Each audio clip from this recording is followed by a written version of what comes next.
പാഠം 929. ആണുങ്ങളുടെ ഒരു കാര്യം.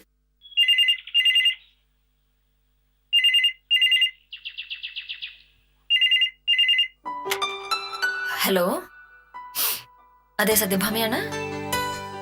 ആ മോദി ചേട്ടാ, എന്തൊക്കെയുണ്ട് വിശേഷങ്ങള്? കേസിന്റെ കാര്യം ഒന്നും ആയില്ല കേട്ടോ. അടുത്ത മാസം ലിസ്റ്റിൽ വരുമായിരിക്കും. ചേട്ടൻ ധൃതി പിടിച്ചിട്ട് കാര്യമൊന്നുമില്ലല്ലോ. കോടതിക്കാരിയാകുമ്പോ ഇങ്ങനെയൊക്കെ നടക്കുള്ളൂ. കേസിന്റെ കാര്യം അല്ലേ? ആഹാ, പിന്നെന്താ?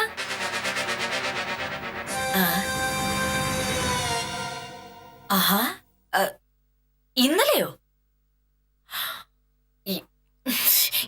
എന്നിട്ട്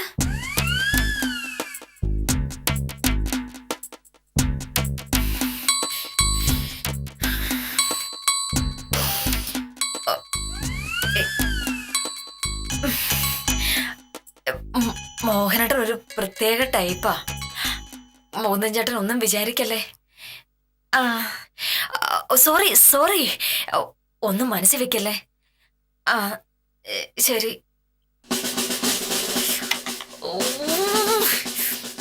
ഈ മനുഷ്യനെ കൊണ്ട് ഞാൻ തോറ്റു.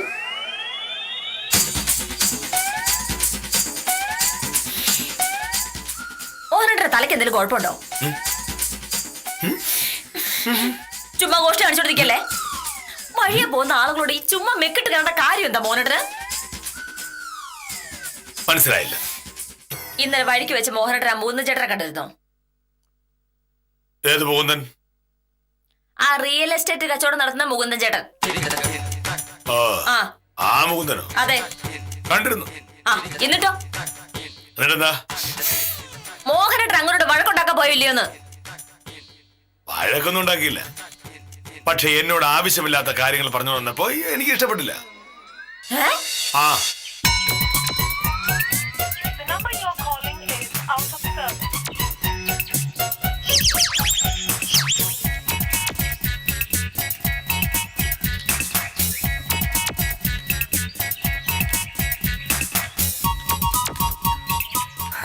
നമസ്കാരം മോഹനകൃഷ്ണൻ സാറേ.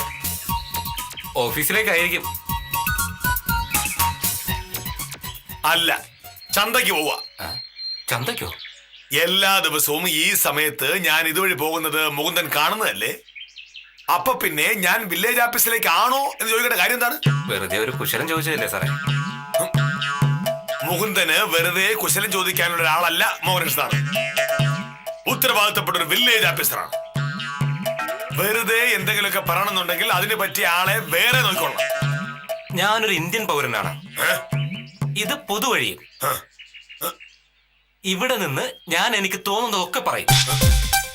അത് ചോദിക്കാൻ സാറാരാ? ഓ, എങ്കിൽ മുകുന്ദൻ തോന്നൊക്കെ പറഞ്ഞേ, ഞാൻ കേക്കട്ടെ. വെറുതെ എന്നോട് കളിക്കാതൊക്കെയല്ലേ മുകുന്ദ. ഞാൻ മുകുന്ദനെതിരെ ഒരു കേസ് കൊടുത്താൽ അകത്ത് പോകും. ഓഫീസിലേക്കാണോ സാറേ പോകുന്നതെന്ന് ചോദിച്ചത് എങ്ങനെ കേസാവും? ഞാൻ ഓഫീസിലേക്കാണല്ലോ. ഓഫീസിൽ പോകുന്നത് ഒരു വില്ലേജ് ഓഫീസർ എന്ന നിലയിലുള്ള എന്റെ ജോലി ചെയ്യാനാണ്. അങ്ങനെ ഒരു ജോലി ചെയ്യാൻ പോകുന്ന എന്നെ വഴിയിൽ തടഞ്ഞു വെച്ച് ഓരോന്ന് പറയുന്നത് എന്റെ ഔദ്യോഗിക കൃത്യങ്ങൾ ചെയ്യുന്നതിൽ തടസ്സപ്പെടുത്തലാണ്. അത് വലിയ കേസാണ്. മുകുന്ദൻ സൂക്ഷിച്ചോ.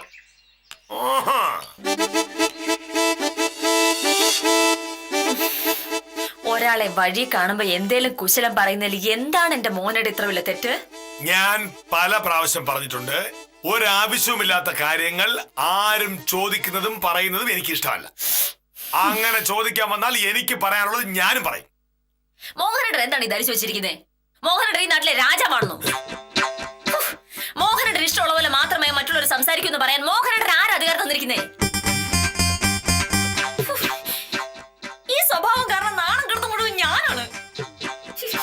മോഹനേട്ടനെ പറ്റി പരാതി പറയാത്ത ഒരൊറ്റ മനുഷ്യന്മാർ പോലും ഇല്ല. സകല ആളുകൾ എടുത്ത് വളക്കില്ലല്ലോ. ഇപ്പൊ മൂന്ന് ചേട്ടൻ വിളിച്ച് എന്തൊക്കെയാ പറയുന്നറിയോ? നാട്ടുകാരെ കൊണ്ട് ഇങ്ങനെ മോശം അറിയിക്കുന്ന എന്തിനാ എന്റെ മോനേട്ടാ?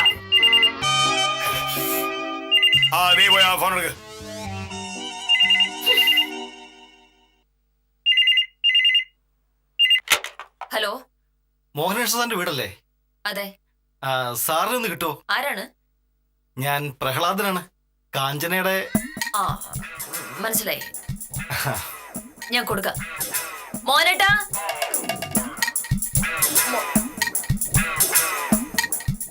ആരാ? കാഞ്ചനയുടെ ഭർത്താവ് പ്രഹ്ലാദൻ. ഹലോ. മോഹനേഷ് സാറേ, ഞാനാ പ്രഹ്ലാദൻ. പറയൂ പ്രഹ്ലാദ. ജലസേചന വകുപ്പിലെ എല്ലാവർക്കും സുഖം തന്നെയല്ലേ? ഓ പിന്നെ, ഞാൻ സാറിനെ ഒന്ന് നേരിൽ കാണണമെന്ന് വിചാരിച്ചിരിക്കുകയായിരുന്നു. കാര്യം എനിക്ക് മനസ്സിലായി. ഇന്നലെ കൃത്യസമയത്ത് ഞാൻ ഇടപെട്ടത് കൊണ്ട് നിങ്ങൾക്ക് ഒരു നഷ്ടവും ഉണ്ടാവാതെ രക്ഷപ്പെട്ടു അല്ലേ? അതെ, അതിനൊരു നന്ദി പറയാനാ ഞാൻ വിളിച്ചത്. ഞാൻ നേരിട്ട് വന്ന് നന്ദി പറയണമെന്ന് കാഞ്ചനയ്ക്ക് നിർബന്ധം.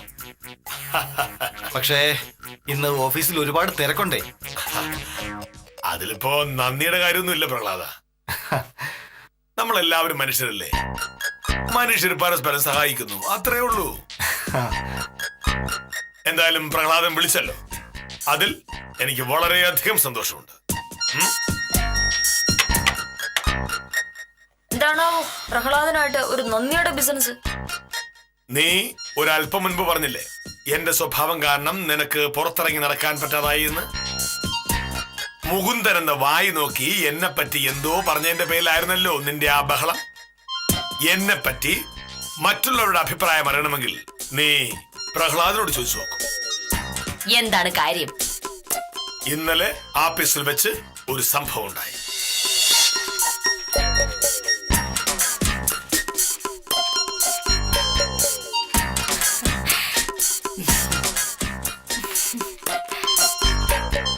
കാഞ്ചന സാർ അത്യാവശ്യം ഒന്ന് പറഞ്ഞോണ്ട് മാത്രമാ ഞാൻ ഈ പൈസ ബാങ്കിൽ നിന്ന് എടുത്തത്. വേറെ ആരെങ്കിലും ആണ് ചോദിച്ചിരുന്നെങ്കിൽ ഞാൻ തരില്ലേ. അത്ര അത്യാവശ്യം ആയതുകൊണ്ടാ പ്രഭേ ഞാൻ ചോദിച്ചത്. നാളെയാണ് പൈസ കൊടുക്കാനുള്ള അവസാന തീയതി. ഇല്ലെങ്കിൽ കാര്യം നടക്കില്ല. ഇതെന്താ കാഞ്ചന സാറ്, ഒരുപാട് പൈസ ഉണ്ടല്ലോ. ലോട്ടറി അടിച്ചോ? ലോട്ടറി അടിച്ചൊന്നും അല്ല ശിശുപാലൻ ചേട്ടാ, പ്രഭേരെന്ന് കടം വാങ്ങിയതാ. ആ ഐശ്വര്യ ജ്വല്ലറിക്കാരുടെ ഒരു സ്വർണ്ണാഭരണ പദ്ധതിയുണ്ട്. ഇപ്പോൾ 20,000 രൂപ അടച്ചാൽ അടുത്ത മാസം മുതൽ മാസം 5,000 രൂപയും അടച്ചാൽ 2 കൊല്ലം കഴിയുമ്പോൾ ഇന്നത്തെ വിലയ്ക്ക് അടച്ച പൈസക്കുള്ള സ്വർണം കിട്ടും. നാളെ അവസാന ദിവസം. പ്രഹ്ലാദൻ സാർ അറിഞ്ഞുകൊണ്ടാണോ ഇതൊക്കെ? ഇത് പ്രഹ്ലാദൻ ചേട്ടൻ ഇങ്ങോട്ട് പറഞ്ഞ കാര്യാ. ആ ഞാൻ കുറച്ചു നാളായി സ്വർണം വാങ്ങുന്ന കാര്യം പറയുന്നുണ്ടായിരുന്നു. അപ്പോഴൊന്നും പൈസ ഇല്ലെന്നും പറഞ്ഞ് പ്രഹ്ലാദൻ ചേട്ടൻ എതിര് പറയുമായിരുന്നു. ഇപ്പോ ഈ പദ്ധതിയെ പറ്റി കേട്ടപ്പോ തന്നെ പ്രഹ്ലാദൻ ചേട്ടൻ ഇങ്ങോട്ട് പറഞ്ഞു ഈ പദ്ധതിയിൽ ചേരാന്ന്. പക്ഷേ പെട്ടെന്നായതുകൊണ്ട് പൈസ ഇല്ലായിരുന്നു. തൽക്കാലം ആരോടെങ്കിലും കടം വാങ്ങി അടച്ചാൽ അടുത്ത മാസം മുതൽ പ്രഹ്ലാദൻ ചേട്ടൻ പൈസ അടച്ചോളാന്നാ പറഞ്ഞേക്കുന്നത്.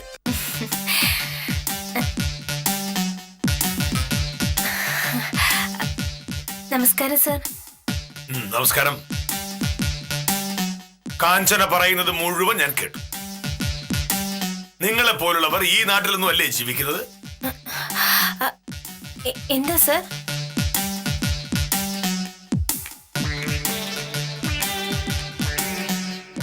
ഐശ്വര്യ ജ്വല്ലറിക്കാരന് ഈ പൈസ കൊണ്ടുപോയി കൊടുക്കാനാണോ കാഞ്ചനയുടെ പരിപാടി? നല്ല ലാഭമുള്ള പരിപാടിയാ സർ. സ്വർണത്തിന് എത്ര വില കൂടിയാലും 2 വർഷം കഴിയുമ്പോ ഇന്നത്തെ വിലയ്ക്ക് സ്വർണം കിട്ടും. സാറിന് അതിലൊന്നും താല്പര്യം കാണില്ലെന്നേ. സ്വർണ്ണം ഒന്ന് കേൾക്കുന്നത് സാറിന് അലർജി ആണല്ലോ. പ്രഹ്ലാദൻ ചേട്ടനും അങ്ങനെയായിരുന്നു. പക്ഷെ ഇത് നല്ല ലാഭമുള്ള പരിപാടിയാണെന്ന് കേട്ടപ്പോ പ്രഹ്ലാദൻ ചേട്ടൻ സമ്മതിച്ചു. ഇതിൽ ഒരു ലാഭവും ഇല്ല എന്ന് മാത്രമല്ല, ഈ പണം കാഞ്ചനയ്ക്ക് നഷ്ടപ്പെടുകയും ചെയ്യും എന്നുള്ളതാണ് സത്യം. ഐശ്വര്യ ജ്വല്ലറിക്കാരൻ കടം കയറി പൂട്ടലിന്റെ വക്കലത്ത് നിൽക്കുകയാണ്. ബാങ്കിൽ നിന്നെടുത്ത ലോൺ തിരിച്ചടയ്ക്കാത്തതിന്റെ പേരിൽ റവന്യൂ റിക്കവറി ഉടനെ ഉണ്ടാവും. സ്റ്റേറ്റ് ബാങ്കുകാര് കട പൂട്ടി താക്കോൽ കൊണ്ടുപോയാൽ പിന്നെ കാഞ്ചന എവിടെ പോയി സ്വർണം വാങ്ങും? കട അടയ്ക്കുന്നതിന് മുൻപ് പരമാവധി കാശ് അടിച്ചു മാറ്റാനുള്ള പരിപാടിയാണ്. സംശയമുണ്ടോ? എങ്കിൽ താലൂക്ക് ഓഫീസിലെ സഹോദരൻ വിളിച്ചു നോക്ക്. റവന്യൂ റിക്കവറിക്കുള്ള അപേക്ഷ സഹദേവന്റെ കയ്യിൽ ഇരിപ്പുണ്ട്. സത്യാണോ സർ? മോഹനന്റെ സാർ ഒരിക്കലും കള്ളം പറയില്ല.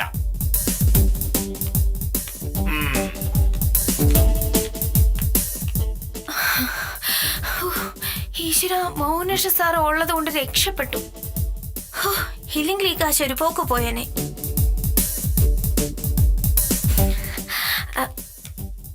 പ്രഭയുടെ കാശ്. നമ്മൾ തമ്മിലുള്ള ഇടപാട് തീർന്നേ. അല്ല, സംഗതി സത്യമാണെന്ന് അന്വേഷിക്കണ്ടേ കാഞ്ചന സാറേ? എന്തിന്? മോഹനേഷ് സാർ ഒരു കാര്യം പറഞ്ഞതാണെന്ന് എനിക്കറിയില്ലേ. കൃത്യസമയത്തുള്ള എന്റെ ഇടപെടൽ കാരണം പ്രഹ്ലാദനും കാഞ്ചനയ്ക്കും 20,000 രൂപയാണ് രക്ഷപ്പെട്ട് കിട്ടിയത്. അതിന് നന്ദി പറയാനാ പ്രഹ്ലാദൻ ഇപ്പൊ എന്നെ അങ്ങോട്ട് വിളിച്ചത്. ഇതാണോ ഇത്ര വലിയ കാര്യം? ഉഫ്. ഇതൊരു വലിയ കാര്യമായി നിനക്ക് തോന്നില്ല. കാരണം നിന്റെ മനസ്സ് നിറയെ എന്നോടുള്ള അസൂയ. അതുകൊണ്ട് ഏതെങ്കിലും ഒരാൾ എന്നെ പറ്റി കുറ്റം പറഞ്ഞാൽ അതൊരു വലിയ സംഭവമായി നീ കൊണ്ടു നടക്കും. എന്നെ പറ്റി നല്ലത് പറയുന്നവരെ നിനക്ക് പരമ പുച്ഛവുമായി. ഞാൻ പറഞ്ഞത് എന്റെ അനുഭവമാണ്. അങ്ങനെ വെറുതെ പറഞ്ഞാ പോരാ. മുകുന്ദൻ വെറും ഒരു കച്ചവടക്കാരന്. അയാൾ എന്നെ പറ്റി എന്തെങ്കിലും പറയുന്നത് നീ ശ്രദ്ധിക്കേണ്ട കാര്യം പോലും ഇല്ലായിരുന്നു. പക്ഷേ പ്രഹ്ലാദൻ അങ്ങനെയല്ല. ഒരു ഉത്തരവാദിത്തപ്പെട്ട മാന്യനായ സർക്കാർ ഉദ്യോഗസ്ഥനാണ്. ഉഫ്. അങ്ങനെ ഒരാൾ ഒരു കാര്യം പറയുമ്പോൾ അതിനാണ് നീ പ്രാധാന്യം കൊടുക്കേണ്ടത്. ഭാമേ, ഇതാണ് ഞാൻ പറയുന്നത്. നീ വിചാരിക്കുന്നതിനേക്കാൾ ഈ നാട്ടുകാർക്ക് വളരെ പ്രധാനപ്പെട്ട ഒരാളാണ് കെ മോഹനേഷ് സാർ.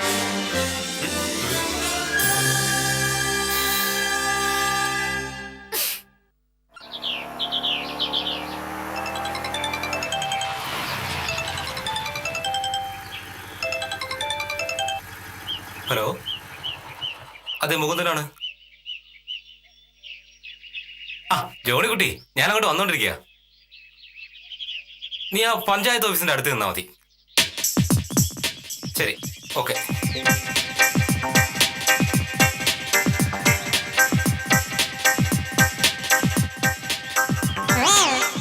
മോഹനേഷ് സാറാണല്ലോ അത്.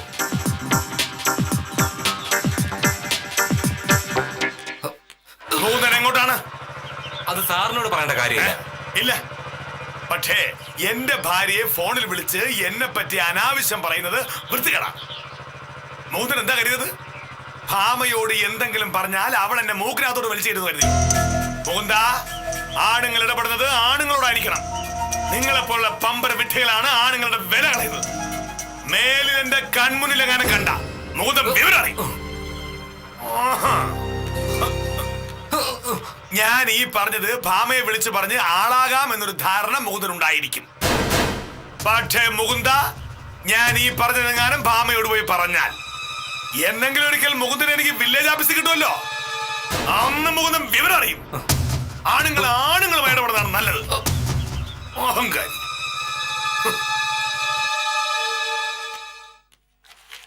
ഇന്നലെ സ്റ്റേറ്റ് ബാങ്കിലെ ബഷീർ സാറിനെ കണ്ടായിരുന്നു കാഞ്ചന സാറേ. മോഹനേഷ് സാർ പറഞ്ഞ കാര്യങ്ങളൊക്കെ ഞാൻ ചോദിച്ചു. എല്ലാം നേരാ. ഞാനും അന്വേഷിച്ചു പ്രഫേ. സത്യം പറയാലോ പ്രഫേ, ഇന്നലെ മോഹനേഷ് സാർ ഉള്ളതുകൊണ്ട് ഞങ്ങള് രക്ഷപ്പെട്ടു. ഇല്ലെങ്കിൽ കേസും വഴക്കും ഒക്കെ ആയിട്ട് ആകാശ് എന്ന് കിട്ടാനാ? നിങ്ങളൊക്കെ തൊട്ടതിനും പിടിച്ചതിനും കുറ്റം പറയാറുണ്ടല്ലോ മോഹനേഷ് സാറിന്. ഒടുവിൽ കാഞ്ചന സാറിന് ഒരു അപകടം വരാതെ നോക്കാൻ സാറേ ഉണ്ടായിരുന്നുള്ളൂ. ഇന്നലെ ഞാൻ പ്രഹ്ലാദൻ ചേട്ടനോട് കാര്യം പറഞ്ഞപ്പോ പുള്ളിക്ക് സന്തോഷായി. ഭാഗ്യം കൊണ്ട് രക്ഷപ്പെട്ടെന്നാ അദ്ദേഹം പറഞ്ഞത്. ഭാഗ്യം കൊണ്ട് എന്ന് പറയരുത്.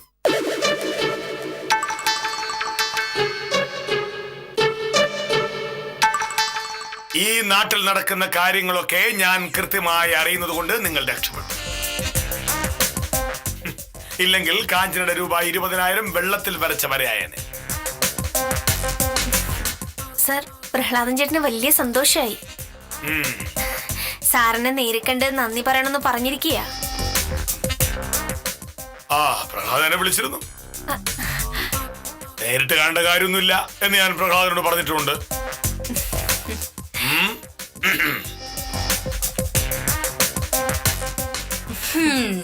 അങ്ങനെ പ്രഹ്ലാദൻ സാറിന്റെ മുന്നിലും മോഹനേഷ് സാർ ആളായി.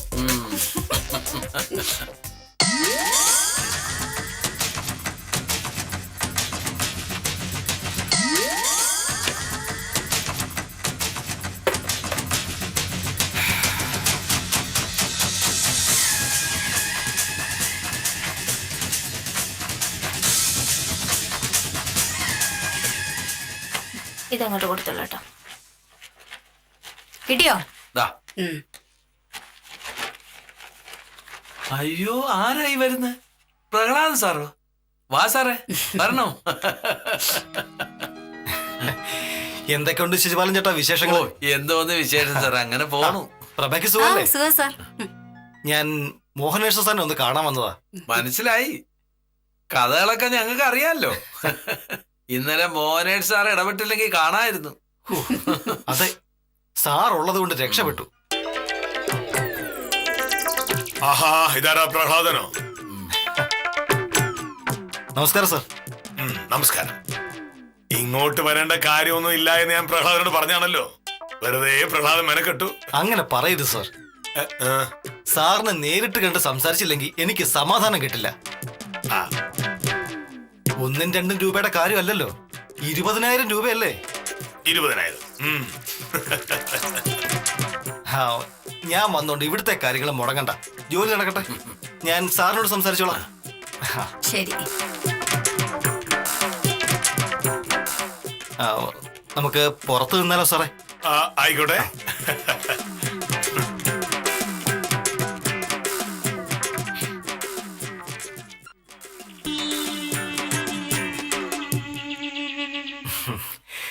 ഞാൻ നേരിട്ട് വരണ്ടാന്ന് വിചാരിച്ച രാവിലെ ഫോൺ ചെയ്തത്. ആ, പക്ഷേ പറയാനുള്ളത് മുഴുവൻ പറയുന്നതിന് മുമ്പ് സാറ് ഫോൺ കെട്ടിയതല്ലോ. എങ്കിൽ പിന്നെ നേരിട്ടിങ്ങി വരാന്ന് വിചാരിച്ചു. ഞാൻ ചെയ്ത കാര്യം നിങ്ങൾക്കൊരു വലിയ സഹായമായി എന്നുള്ള കാര്യം ശരിയാണ്. പക്ഷെ അതിന് നന്ദി പറയാൻ വേണ്ടി മാത്രം പ്രഹ്ലാദൻ ഇങ്ങോട്ട് വരേണ്ട കാര്യമില്ലായിരുന്നു. ഇന്നൊരു പ്രവൃത്തി ദിവസമല്ലേ? ആഫീസിൽ നിന്ന് ഇറങ്ങി പ്രഹ്ലാദൻ ഇങ്ങോട്ട് പോന്നപ്പോ ആഫീസ് ജോലി മുടങ്ങിയില്ലേ? പ്രഹ്ലാദ, നമ്മൾ സർക്കാർ ഉദ്യോഗസ്ഥർ ഇത്തരം കാര്യത്തിലൊക്കെ ഒരു നിയന്ത്രണം പാലിക്കണം. ഇയാളൊരു മഹാത്മാഗാന്ധി. ദേ, ഞാനും എന്റെ ഭാര്യയും പല ഇടപാടുകളും നടത്തും. അതിലെ നല്ലതും ചീത്ത അന്വേഷിക്കാൻ സാറിനെ ആരാണ് ഏൽപ്പിച്ചിരിക്കുന്നത്? പ്രഹ്ലാദ, എനിക്കൊരു 20,000 രൂപയുടെ അത്യാവശ്യം ഉണ്ടായിരുന്നു. ഞാൻ ചോദിച്ചാൽ അവള് തരില്ല എന്നറിയാവുന്നത് കൊണ്ട് ഞാനായിട്ടുണ്ടാക്കിയ കഥയാ ആ സ്വർണ്ണ നിക്ഷേപ പദ്ധതിയുടേത്. സ്വർണം വാങ്ങാനാണെന്ന് പറഞ്ഞാൽ ഏത് പെണ്ണാ കാശ് തരാത്തത്? അവള് സ്വയംപ്രഭയോട് പറഞ്ഞ് പൈസ ശരിയാക്കിയതാ. പക്ഷെ കൃത്യസമയത്ത് സാർ ഇടപെട്ടത് കൊണ്ട് അത് പൊളിഞ്ഞു. കാശ് കിട്ടിയില്ല എന്നുള്ളത് പോട്ടെ, കാഞ്ചന സാറിനെ പുകഴ്ത്തി പറയുന്നത് കേട്ട് എന്റെ ക്ഷമ നശിച്ചു. സാർ വലിയ ദിവ്യനാണെന്ന് അവള് പറയുന്നത്. ഇന്നലത്തെ അവളുടെ പുകഴ്ത്തൽ കേട്ടപ്പോഴേ ഞാൻ തീരുമാനിച്ചതാ, ഇവിടെ വന്ന് സാറിനിട്ട് 2 എണ്ണം പറഞ്ഞിട്ട് തന്നെ കാര്യമെന്ന്. ഓഫീസിൽ ഓഫീസ് കാര്യം മാത്രം പറഞ്ഞാ മതി. മേലിൽ എന്റെ ഭാര്യയുടെ വ്യക്തിപരമായ കാര്യങ്ങളിൽ ഇടപെടാൻ വന്ന സാറ് വിവരം അറിയും. അല്ല ആ. അതെ സാറേ, ഞാൻ ഈ പറഞ്ഞതൊക്കെ കാഞ്ചനയോട് പറഞ്ഞ ആളാവുമെന്നൊരു ധാരണയൊക്കെ സാറിനുണ്ടാവും. അത് വേണ്ട സാറേ. ഇവിടെ നമ്മൾ സംസാരിച്ച കാര്യം കാഞ്ചന എങ്ങാനും അറിഞ്ഞാൽ എന്ത് വില കൊടുത്തും സാറിനെ ഞാൻ നാറ്റിക്കും. സാർ ഓർത്തോ, ആണുങ്ങളുമായിട്ട് ഇടപെടുന്നതാണ് അന്തസ്സ്, കേട്ടോ?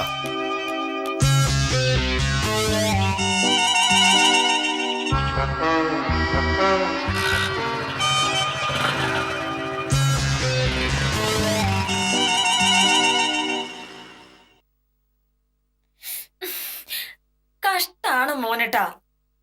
എന്നും ആ മോഹൻ ചേട്ടനെ വഴി വെച്ച് ചീത്ത വിളിച്ചല്ലേ? അല്ല, എന്താണ് മോഹനേട്ടന്റെ ഉദ്ദേശം? എന്നെ നാണം കെടുത്താന്നാണോ? ഓ, അപ്പൊ ഇന്നും 3 ദിനം വിളിച്ച കാര്യം പറഞ്ഞല്ലേ? അയ്യോ, അടി കുറവാ. ആണുങ്ങൾ തമ്മിലുള്ള കാര്യം പെണ്ണുങ്ങളോട് പോയി പറയുന്നത് ആണത്തില്ലായ്മ. ഈ 3 എന്ന് പറഞ്ഞവൻ ഒരു ആണത്തില്ലാത്തവന്. അതല്ലല്ലോ മോഹനേട്ട ഇവിടുത്തെ പ്രശ്നം. ഇന്നലെ മോഹനേട്ടൻ വഴക്കുണ്ടാക്കിയ കാര്യം മുകുന്ദൻ ചേട്ടൻ എന്നോടൊന്നും പറഞ്ഞു പോയതിന്റെ പേരിലല്ലേ ഇന്നും മോഹനേട്ടൻ വഴക്കുണ്ടാക്കാൻ പോയത്? ഇതെന്താ സൂക്കേടാണ്? ബാമേ, ഞാനും മുകുന്ദനും തമ്മിലുള്ള പ്രശ്നം തീരാൻ നിന്റെ അടുത്ത് ന്യായം ചോദിക്കേണ്ട കാര്യം എന്തായിരുന്നു? നീ പ്രൈമറി സ്കൂളിലെ ഹെഡ് മിസ്റ്റേഴ്സ് ഒന്നും അല്ലല്ലോ. മുകുന്ദന്റെ സ്ഥാനത്ത് ഞാനായിരുന്നെങ്കിൽ ഞങ്ങൾ തമ്മിൽ ഇടപെട്ടേനെ. മുകുന്ദൻ ചേട്ടന്റെ സ്ഥാനത്ത് മോഹനേട്ടൻ ആകില്ല മോഹനേട്ടാ. ആളുകളോട് വെറുതെ വഴക്കിന് പോകുന്ന ഈ നാട്ടിലെ ഒരാളെ മോഹനേട്ടൻ മാത്ര. അപ്പൊ പ്രഹ്ലാദനോട് വഴക്കിനെന്തോ? പ്രഹ്ലാദനോ? കാഞ്ഞനയുടെ ഭർത്താവ് സ്വർണ്ണ നിക്ഷേപ പദ്ധതി ചേരാനെന്നും പറഞ്ഞ് കാഞ്ചനയെ കൊണ്ട് പൈസ കടം വാങ്ങിപ്പിച്ചത് പ്രഹ്ലാദിന്റെ എന്തോ ആവശ്യത്തിന് വേണ്ടിയായിരുന്നു. ഞാനിടപെട്ട കാരണം പ്രഹ്ലാദിന്റെ പരിപാടിയൊക്കെ പൊളിഞ്ഞു പോയി. അതിന്റെ പേരിൽ പ്രഹ്ലാദിനെ എന്തൊക്കെ പറയുന്നറിയാമോ? പക്ഷെ പ്രഹ്ലാദൻ പറഞ്ഞത് ഞാൻ കാഞ്ചനയോട് പറഞ്ഞില്ല. ആ, അതാണ് അന്തസ്. അതെന്തായാലും കൊള്ളാം. അപ്പോ മുകുന്ദൻ ചേട്ടനോട് മെക്കിട്ട് കയറിന്റെ ശിക്ഷ പ്രഹ്ലാദന്റെ കയ്യിൽ കിട്ടിയല്ലേ? ഞാൻ ഒരു നല്ല ഉദ്ദേശം വെച്ചൊരു കാര്യം ചെയ്താ. അയ്യോ, അത് പക്ഷെ ആ പ്രഹ്ലാദനും മനസ്സിലായില്ല. ഹാ. അപ്പോ ഇനി ആരേക്കാ മര്യാദ പഠിപ്പിക്കാൻ പോന്നേ? ഞാൻ ഒന്നിനുമില്ലേ. അയ്യോ, ഞാൻ ഇവിടെ എന്റെ കാര്യം നോക്കി സ്വസ്ഥായിട്ട് ചോദിച്ചോളാം. ഓ, നമ്മള് ഓരോ നല്ല കാര്യം ചെയ്യാൻ പോയിട്ട് വല്ലവരെയും വായിരിക്കുന്ന കാര്യം എന്താ വളരെ കറക്റ്റാ അല്ലേ? നമ്മള് എല്ലാം നിർത്തി. അയ്യോ. ആണുങ്ങൾ തമ്മിലുള്ള പ്രശ്നങ്ങളിലേക്ക് പെണ്ണുങ്ങളെ വലിച്ചിഴക്കരുതെന്ന മോഹനകൃഷ്ണന്റെ സിദ്ധാന്തം എപ്പോഴും ശരിയാവണമെന്നില്ല. കാഞ്ചനയെ സഹായിക്കാൻ പോയി പുലിവാല് പിടിച്ച വില്ലേജ് ഓഫീസറോട് അനുഭാവം പ്രകടിപ്പിച്ച് ഇന്നത്തേക്ക് വിടാം. കാര്യം നിസാരം തുടരുന്നു.